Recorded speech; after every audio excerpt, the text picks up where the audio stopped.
स्वयंसिद्ध व स्वकर्तृत्वाने सिद्ध झालेले धडाडीचे आत्मनिर्भर प्रेरणादायी असे नाम शिंदे नामदादांना वाढदिवसाच्या हार्दिक शुभेच्छा।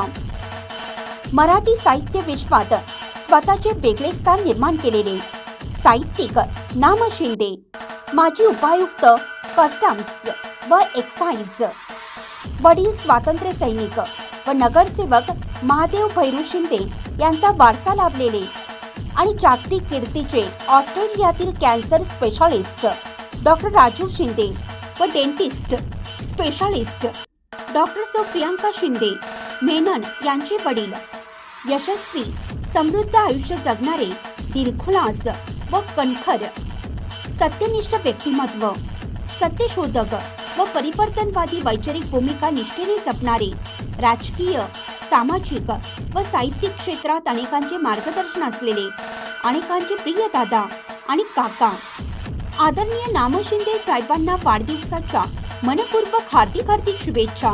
शुभेच्छुक साथी गणपती शिंदे, संपादक लोकहिरा न्यूज इचलकरंजी। सिने कलाकारांचा पुरस्कार देऊन गुणगौरव करण्यात आला। कोल्हापूर येथील के.डी. पाटील बापू मल्टी ऑब्जेक्टिव्ह संस्थेमार्फत चित्रकार दिगंबर पाटील यांनी सिने कलाकारांचा गुणगौरव सोहळा कार्यक्रम घेण्यात आला। या प्रसंगी प्रमुख पाहुणे डॉक्टर मुरली के भानारकर, प्राध्यापक शिवाजी विद्यापीठ, डॉक्टर विशाल पोवार, डॉक्टर चंद्रकांत गायकवाड यांच्या प्रमुख उपस्थितीत कार्यक्रम संपन्न झाला। कार्यक्रम प्रसंगी सिने कलाकारांनी मनोगत व्यक्त करत असताना सिने कलाकारांना महाराष्ट्र शासनाकडून मिळणारी तुटपुंजी पेन्शन ही जास्तीत जास्त मिळावी, सिने कलाकारांना शासनाची जागा मिळावी असे सिने कलाकारांची व्यथा आणि कथा सांगताना अश्रू अनावर झाले। या कार्यक्रमात लक्ष्मीकांत बेर्टे यांच्या पुण्यतिथी निमित्त त्यांनाही अभिवादन करण्यात आलं। या कार्यक्रमात 30 ते 40 वर्ष चित्रपट सृष्टीत कार्यरत असणारे 30 कलाकारांना मानपत्र आणि ट्रॉफी देऊन सत्कार करण्यात आला।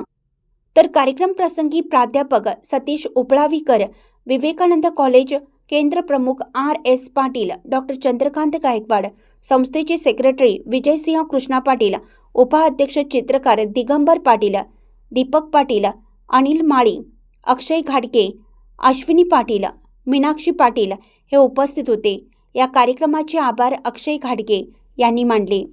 अशा बातम्या पाहण्यासाठी लोकहिरा न्यूज चॅनलला सबस्क्राईब करा, लाईक करा, शेअर करा, तसेच www.lokiranews.com ला भेट द्या। धन्यवाद।